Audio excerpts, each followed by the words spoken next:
ይህ አዋዜ ልዩ ሰበር ነው። ሦስተኛው የኢራኑ መንፈሳዊ መሪ በመሆን በአባታቸውና በሟቹ መንፈሳዊ መሪ አሊ ካሚኒ የተተኩት ልጃቸው ሞጅታባ ካሚኒ ከዛሬ ጀምሮ በማንኛውም ሰዓት በቪዲዮ የተቀረጸ ምስላቸው ለሕዝብ እንደሚቀርብ ከኢራን ተሰማ። ፕሬዚደንት ዶናልድ ትራምፕ አክሲዮስ ለተሰኘው የዜና ምንጭ በሰጡት ቃለ ምልልስ ኢራኖችን የጣልኩባቸው የባህር ከበባ እስኪመዘምዛቸው ድረስ በዝምታ እመለከታለሁ ሲሉ ገለጹ። ሦስተኛው የኢራን መንፈሳዊ መሪ በመሆን በአባታቸው ሟቹ መንፈሳዊ መሪ አሊ ካሚኒ እግር በምርጫ የተተኩትና ከተመረጡበት ያለፈው መጋቢት ወር ጀምሮ በአካል ያልታዩትና በድምፅ ያልተሰሙት አያቶላ ሞጅታባ ምስል በዛሬው ዕለት በይፋ እንደሚለቀቅ ሚዛን የተባለው ሌላ የኢራን ዜና ምንጭ አስታወቀ። ይሁንና እስካሁኗ ሰዓት ድረስ ምስሉ እንዳልተለቀቀ አዋዜ ግንዛቤ አለው። ሞጅታባ ሳይሞቱ አልቀረም የሚል አሉባልታ በሰፊው ሲናፈስባቸው የቆዩም አባታቸው የተገደሉበት ዕለት ፌብርዋሪ 28 በኢትዮጵያ የካቲት 21 ቀን እሳቸው የመቁሰል አደጋ እየደረሰባቸው መሆኑ የተነገረባቸውና ፕሬዚደንት ዶናልድ ትራምፕም እንዳሉ አይቆጠሩም፣ 90 በመቶ ጨርሰናቸዋል ሲሉ መግለጫ የሰጡባቸው መሆኑ አይዘነጋም። በእርግጥ የህቡ አያቶላ የቪዲዮ ምስል ከጦርነቱ መጀመር በኋላ ትናንት ለመጀመሪያ ጊዜ የተለቀቀ ቢሆንም በኢራን ቴሌቪዥን ፊልሙ ከፌብርዋሪ 28 ወይም የካቲት 21 በፊት የተቀረጸ አለመሆኑ ተዘግቧል። በምስሉ ላይ የሚታዩት ለተሰባሰቡ ሰዎች የሃይማኖት ትምህርት ሲሰጡ ነው። ምስሉ ወይም ፊልሙ የተቀረጸበት ቀን አልተገለጸም። ፊልሙም ላይ የለም። ከተናጋሪም የተገለጸ ነገር የለም። ሞጅታባ ደርሶባቸዋል ተብለው ከተዘገቡ ጉዳቶች መካከል መርገጫ እግራቸው አጥንቱ ተሰብሯል የሚል አንዱ ነው። ሌሎች ደግሞ ፊታቸውም የከፋ ጉዳት አግኝቶታል የሚሉ ነበሩ።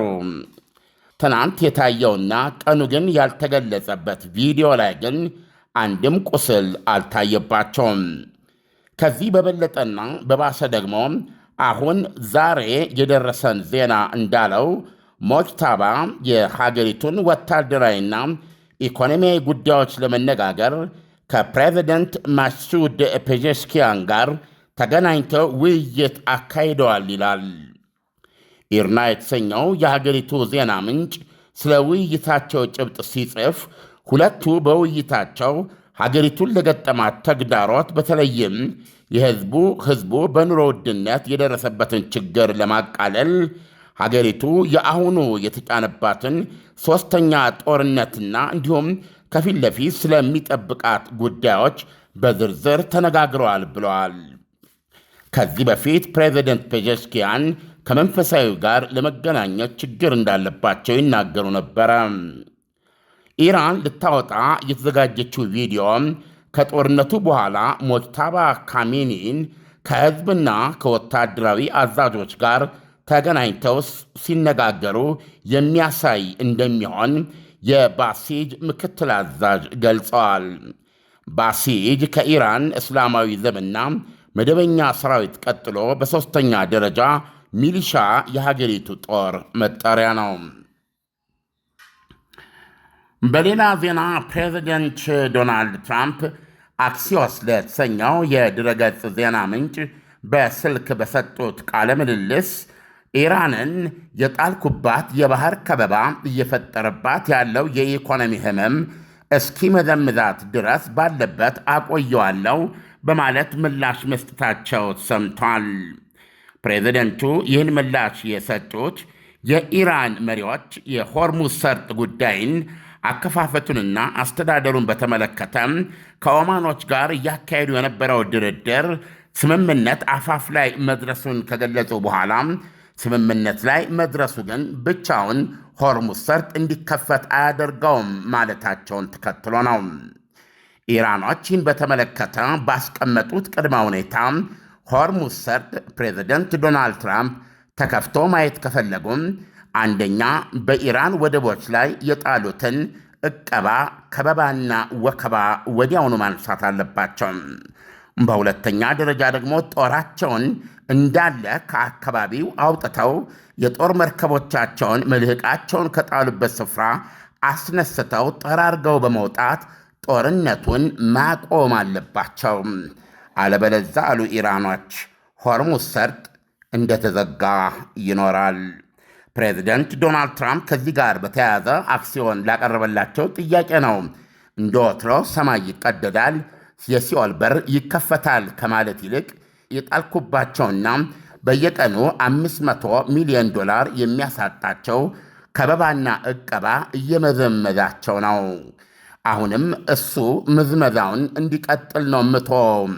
ሕይወታቸው ጋሽቧል፣ ቋፍ ላይ ነው ያሉት በማለት ተናግረዋል።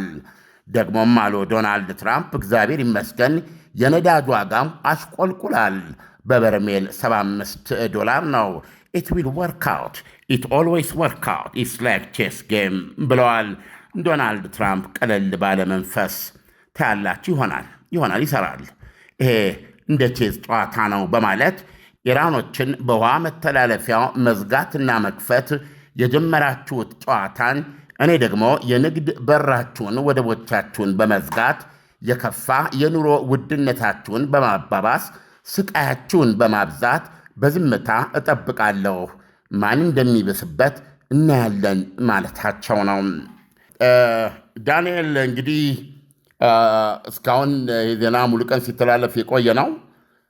የኢራን ሶስተኛው አያቶላ ሞጅታባ ኸሜኒ ባለፈው ማርች ወይም መጋቢት በኛ የተመረጡ ናቸው። የተመረጡትም መንፈሳዊ መሪውን በሚመርጠው የሃይማኖት ሰዎች ኮሚቴ ነው። ከዛ በኋላ ግን ኢራን እኚህን ሰው ለኢራናውያን አላቀረበችም። በተለይ ደግሞ የአባታቸው አሊ ካሚኒ የእናታቸው እንደገና ደግሞ ሕፃን ልጃቸው የእሳቸው የራሳቸው የአሊ ካሚኒ የልጅ ልጅ እነዚህ ሦስቱ አብረው ከአሊ ካሚኒ ጋር ማለቃቸው ይታወሳል።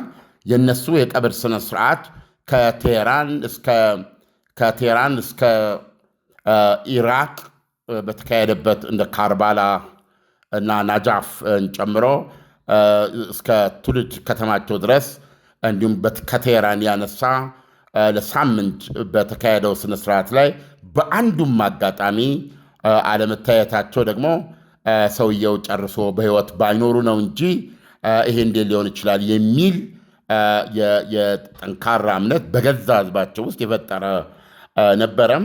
በወቅቱ የኢራን መሪዎች የሰጡት ሰበብ ሰውየው በማንኛውም መንገድ ብቅ ቢሉ እስራኤል የመገደል ያለባቸው ሰዎች ዝርዝር ውስጥ ስላስገባቻቸው ልትገልብን ትችላለች የሚል ነበር። ነገር ግን በዛ ወፈሰማያት ሕዝብ መሃል በምንም መንገድ እንደዛ አይነት እርምጃ መውሰድ የሚቻል አለመሆኑ ግምት ውስጥ በማስገባት በተለይ አሁን በሰሞኑ ሞጅታባ ካሚኒ በነፍስ እየተጠበቁ ነው። ይሄ እንግዲህ በዴዝ ቤድ ምትለው በሞት አልጋ ላይ በጣር ላይ ናቸው የሚሉ ዜናዎች ሁሉ ሲሰራጩ ቆይተው ነበረ። አሁን እንደሰማው ባሲጅ የሚባለው የሀገሪቱ የሚሊሻ ጦር ምክትል አዛዥ እነሆ ሞጅታባ ኻሜኒ ከሀገሪቱ የጦር አዛዦች ጋር ውይይት እያደረጉና ከተመረጡ በኋላ ለመጀመሪያ ጊዜ አዲስ ፊልም ነው የሚያሳዩ ማለት ነው። እንደዚሁም ደግሞ ከህዝባቸው ጋር ተገናኝተው ሲነጋገሩ የሚያሳይ ፊልም ዜና ይለቀቃል ብለው ነበር። ይህ ዜና ከጠዋት ጀምሮ የነበረ ነው። ዳንኤል፣ አሁን ይህን ዜና ከአንተ ጋር ስንነጋገር ለ3 ሰዓት 20 ጉዳይ ነው። ምናልባት አንተ ደግሞ አየር ላይ እስክታውለው ድረስ ምናልባት 3 ሰዓት ከ20 3 ሰዓት ከ25 ሊሆን ይችላል በኛ በዛ ሰዓት ጊዜ ውስጥ ግን እስካሁን ቃል የገቡት ነገር አልሆነም። በነገራችን ላይ በኢራንና በእኛ መካከል ያለው የሰዓት አቆጣጠር የ30 ደቂቃ ልዩነት ነው ያለው። 30 ደቂቃ ኢራኖች ይቀድማሉ። ዓለም የኢራኑ መንፈሳዊ መሪ እስከ ዛሬ የት ጠፍተው ነው ዛሬ ብቅ እንደሚሉ ሊነገር የቻለው? በእርግጥም እስራኤል እንዳለችው መንፈሳዊ መሪው ጉዳት ደርሶባቸው ነበር ወይ? አሁን እሱን ነው እኮ የምናየው። አሁን እንግዲህ ትናንትና በእርግጥ አሳይቷል ሞጅታባ ካሚኒን እና ትናንት በታዩት ፊልም ላይ በተመሳሳይ ሁኔታ ከጦር ሰዎቻቸው ጋር ሲወያዩ ወይም የተለያየ ግን ምንም አይነት የመቁሰል አደጋ በላያቸው ላይ አይታይም ነበር። ሁለተኛ ፊልሙ የመቼ ነው? ይሄ ምንድነው ላይቭ ወይም በዛን ዕለት የተካሄደ ስነስርዓት አልነበረም። ወይም ደግሞ ወይ ፊልሙ ላይ ቀኑን አላስቀመጡም ወይም ከጀርባ ተናጋሪው ቀኑን አልገለጸም። ስለዚህ ነው ዛሬ እንደገና የባሲጅ ሚሊሻ ምክትል አዛዥ በዛሬው ዕለት ይፋ እናደርጋለን የሚለው እንደገና አጓጊ የሆነው ማለት ነው። አሁን ገና ነው የምናየው። እንግዲህ ደረሰባቸው የሚባለው ጉዳት በዜናው ላይ እንደሰማው በጣም ብዙ ነው። ለምሳሌ የጠፉ ለሚለው አንዱ በሰፊው ይሰራጭ የነበረው ራሽያ ለሕክምና ሄደው ነው የሚል ነው እና ራሽያ ብዙ ቀዶ ጥገና ማድረግ ነበረባቸው የሚል ነበር። እነዚህን እኛ አልዘገብናቸውም። ምክንያቱም ያው ታውቃለህ ብዙ አይነት ምንድን ነው የዜና ወሬ ምንጭ ብዙ አለ። ስለዚህ እየመረጥን ቢያንስ በይፋ የተነገሩትን ብቻ ነው የምንጠቅሰው። ከዛ በኋላ ሌላው ይነገር የነበረው እግራቸው እንደተቆረጠ ነው እኔ የማውቀው። በዘገባ ላይ እግራቸው እንደተቆረጠ ነበር ይነገር የነበረው። በተለይ ደግሞ ፊታቸው ተበላሽቷል የሚል ገጽታቸው ላይ እንግዲህ የጥይት ፍንጣሪ እንደዚህ የቦምብ ይሄን የሚሉ ነገሮች ነበሩ። በኋላ ላይ ዶናልድ ትራምፕ የእሳቸውን መጨረሻ በተመለከተ ሲናገሩ እንግዲህ የድብደባው ዋና አካያጅ ናቸው ከኔታንያሁ ጋር። እሳቸው ምንድን ያሉት ነው እኛ የምናውቀው በምን ሁኔታ ላይ አለን የሚለው ማለት የምንችለው 90% ግን እንደጨረስ ነው ብለዋል። ዳንኤል የራስን ግምት መውሰድ ትችላለን። ሰውየውን 90% ጨርሰነዋል ማለት በከፋ ሁኔታ የቆሰሉ ሰው ናቸው ማለት ነው። ኢራኖች ትናንት ያሳዩት ምንም አይነት የማያነክስ ገጽታው ያልተቀየረ በሜካፕ ያልተብለጨለጨ ሰው ነው ያቀረቡትና ዛሬ በሚያቀርቡት ተጨባጩን ውጤት እናውቃለን። በሰበር እንገባለን ከታዩ በማናቸውም ሰዓት። ዓለም የትራምፕ የዛሬውን መግለጫ አስመልክቶ ኢራኖች ምን ያህል ኢኮኖሚያቸው እየተመዘመዘ ነው የሚለውን ብትነግረን። ራሱ አሁን ዜናውን ሰምተው ከሆነ በዛሬው ዕለት ይፋ ባይደረግም ማለት ነው የተቀረጸው ፊልም ባይቀርብም በዛሬው ዕለት መንፈሳዊ መሪ ሞጅታባና ፕሬዚደንቱ ፔዜሽኪያን ተገናኝቶ በውይይት አድርገው ነበር ይላል። እንግዲህ ሊሆን የሚችለው ፕሬዚደንቱ በመንፈሳዊ መሪው ቢሮ ነው ሊሆን የሚችለው እና ከተወያዩበት ጉዳዮች መካከል በመጀመሪያ ረድፍ የተጠቀሰው የኢራን ሕዝብ ያለበትን የኑሮ ውድነት መከራ ነው። ይህንን ሁኔታ እንዴት ማቃለል እንችላለን የሚል ነው። ስለዚህ አንደኛ ኢራን እንደምታውቀው በጦርነቱ የ38 ቀናቱ ድብደባ በተለይ የፔትሮሊየም ኢንዱስትሪዋን ጨምሮ የብረት ኢንዱስትሪዋን ጨምሮ በአጠቃላይ ከጦር መሳሪያ ጋር የተያያዙ ፋብሪካዎቿን የተለያዩ ኢላማዎቿን ጨምሮ በጋራ ወደ $270 ቢሊዮን አንዳንዶቹ ግማሽ ቢሊዮን ይሉታል፣ እንደውም አንዳንዶቹ አንድ ትሪሊዮን ሊሆን ይችላል የሚባል ውድመት ደርሶባታል። እነዚህ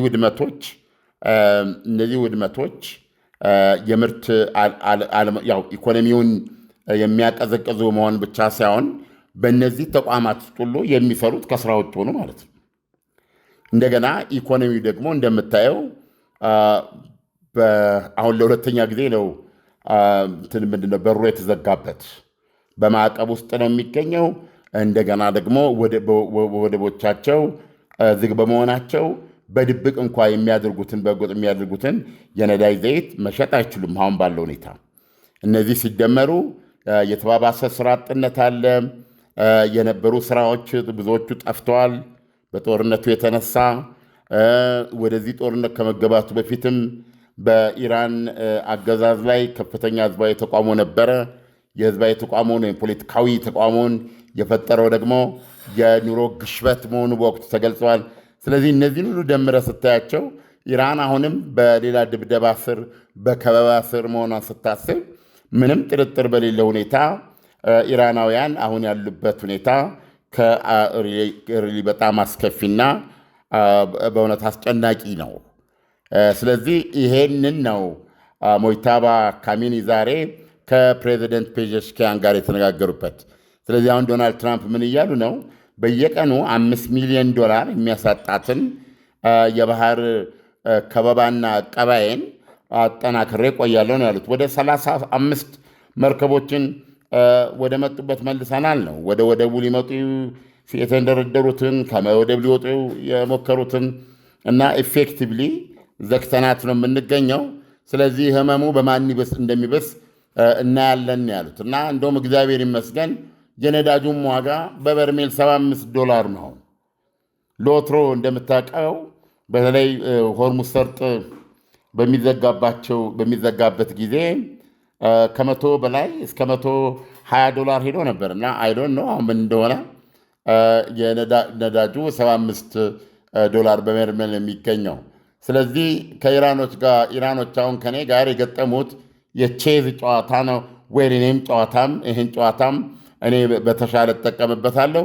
እሱም እንትኔን ምንድነው ማዕቀቤን ምንድነው የመርከብ ይሄ ወደቦቿን መዝጋቴን አጥብቄ ቆያለሁ፣ የባሰበት ይብስበታል የሚል ነው። በነገራችን ላይ ቅድም እንዳልኩ የኢራን መሪዎች ያሉት ሆርሙዝ ሰርጥን ለመክፈት የሚያስችል አዲስ ስምምነት፣ የአስተዳደር ስምምነት ከኦማን ጋር ደርሰናል፣ አፋፍ ላይ ደርሰናል። ይሁን እንጂ ያ ስምምነት መደረሱ እንትኑን አያስከፍተውም። ሆርሙዝ ሰርጥን የምንከፍተው ስምምነቱን አድርገናል፣ ለወደፊት የምንሰራበት ይሆናል እሱን። አሁን ግን እሱን በተግባር ለመዋል መጀመሪያ አሜሪካ ከበባና ዕቀባውን ማንሳት አለባት። በዚህ ብቻ አላበቁም። ወደ ክልሉ ይህን ጦርነት ለማካሄድ ያስገባችውን ኃይል በሙሉ ማስወጣት አለባት። አውሮፕላን ተሸካሚዋን አብርሃም ሊንከንን ጨምሮ ሌሎችንም አውጥታ ጦርነቱን በቋሚነት በዘላቂነት ማቆም አለባት። ያ እስኪሆን ድረስ ሆርሙዝ ሰርጥ አይከፈትም ነው ያሉት ዳንኤል። ስለዚህ በጣም ከባድ ነው ስናየው። ዓለም ለሰጠን ትንታኔ በጣም አመሰግናለሁ። መልካም ምሽት ይሆንልህ። መልካም ምሽት።